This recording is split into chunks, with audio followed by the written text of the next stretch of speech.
Alright, today we're going to hook Mrs. Jones up to a ventilator. She's came in. But we got to get our ventilator set up first. So the first thing we're going to do is go ahead and plug our ventilator in.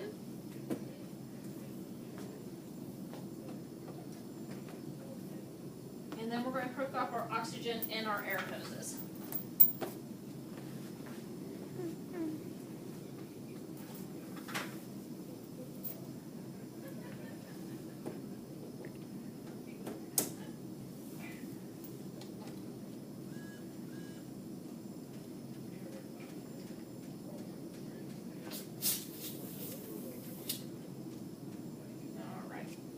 That's all hooked up. And then we're going to hook up our hoses to our 840 ventilator.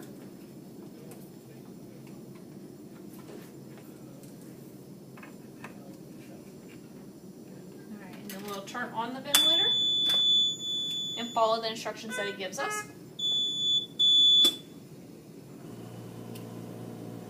Alright, we're going to do a new patient.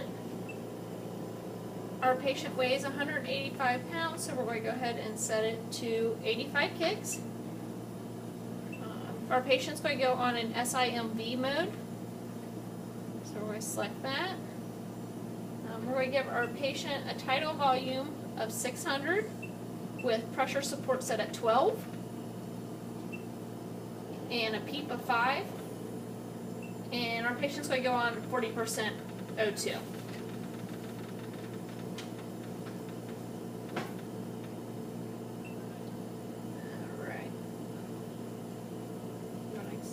Those settings. We're also going to go ahead and hook our patient up and then set our alarms.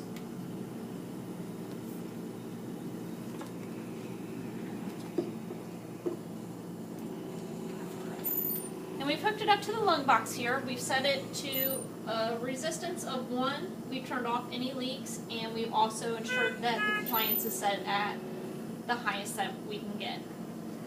Alright, then we're going to come over to set our alarm settings.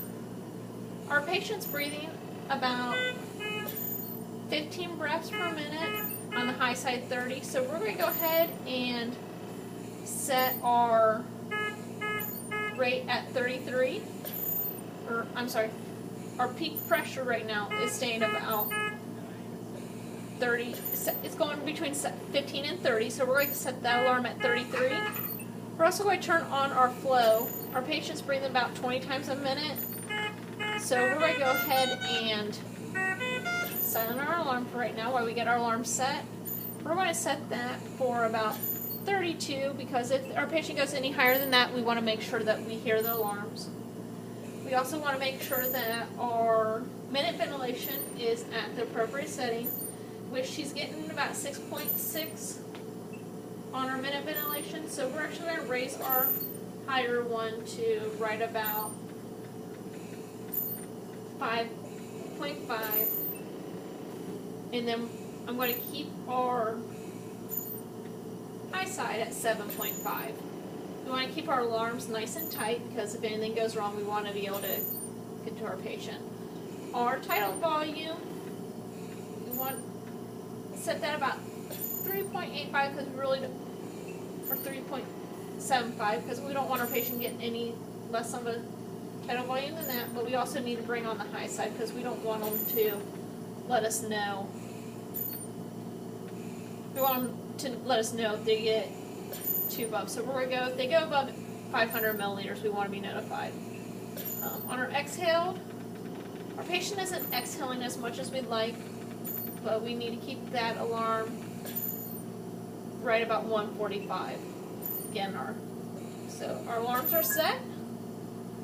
We're going to go ahead and get off that screen, and we're going to clear our alarms out so that we know if any new alarms come in, we need to find out what's going on with our patient. Alright. And this time we're going to go ahead and check our patient's ventilator sheet. It's 12:03 in the afternoon today. We have it on SIMV mode. Our set tidal volume is 600, and our patient is exhaling a tidal volume of 399.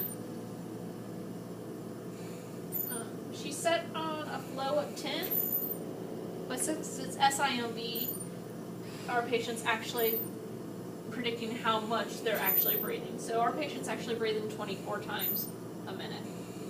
FiO2 is 40%, and we have them on a PEEP of 5, a pressure support of 12, our peak flow is 37, and our sensitivity is 3.0 liters per minute. Alright, tidal volume right now is 6.92. Alright, and our patient's on an HME, has a sheet humidifier.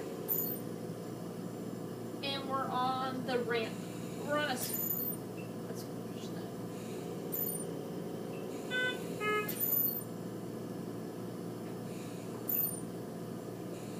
We're on a square waveform right now. Alright, we're going to go to our alarm settings. Our high pressure alarm is 33, and we do not have a low pressure alarm set. Our low VTE is 3.75, and our low minute ventilation is set at 5.5. And then we got a high respiration at 32. Our apnea delay is set at 12 seconds. And our parameters are 620, which actually should be 600, so we'll go ahead and switch that now because we want these to actually mirror what our patient is on right now. Alright, so we have that set at 600, flow at 10, pressure support at 37, and our oxygen level will be 100% at that parameters. You need to go ahead and get our patient's data, and our patient's spontaneous rate right now is 14, or I'm sorry, it's 24 because it's all spontaneous. Our spontaneous tidal volume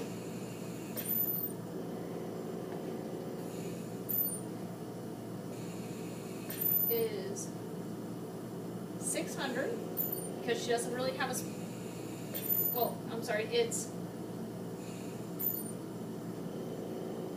600. She doesn't have a spontaneous tidal volume. She's not breathing over top what the machine is helping her with right now. Our spontaneous minute ventilation is 1.6, which is actually our minute ventilation just went a little bit lower than what it was supposed to. So we'll want to take a look at what our patient's doing right now. Our patient's heart rate is 98, and our blood pressure is 116/85. We checked the cuff pressure recently, and it was at 25. And then we didn't have to suction the patient right now, and she's at 100% on her SpO2. We're going to go ahead and go back to our waveforms.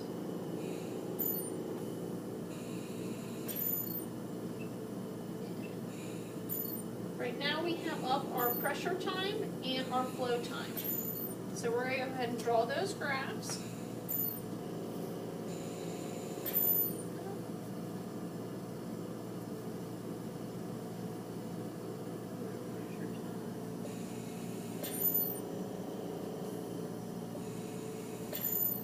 Please those screens.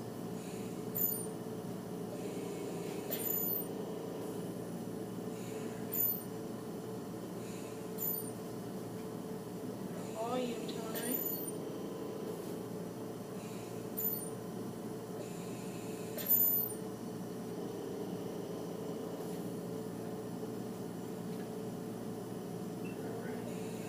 And we also need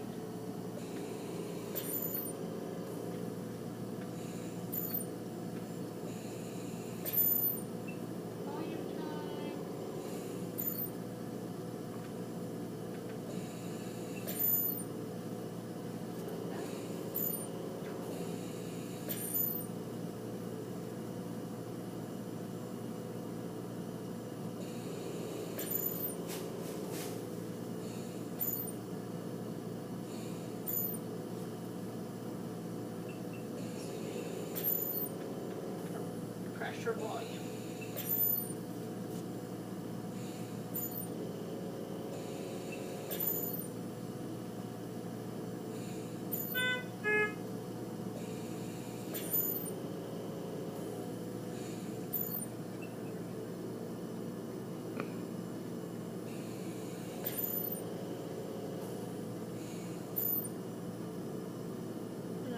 Pressure volume looks like a football, so that's good for our patient. Alright, we're just going to set it back to the original.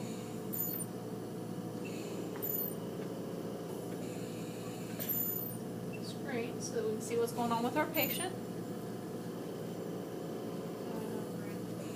We're also going to check to see, we're going to do test to see what our patient's pip and flat are.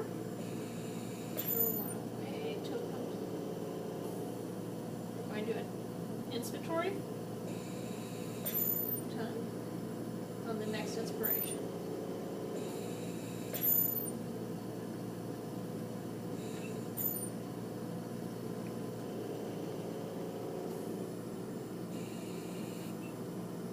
Alright, that was 16.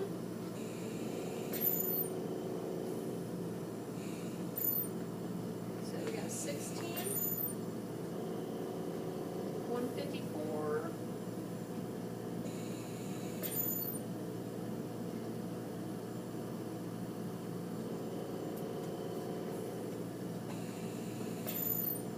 And 29.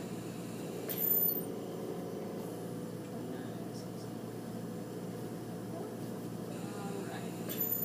So we're good there. And our mean pressure is 9.1. And our patient is going right back down to 0 baseline, so we have no auto peep at this time.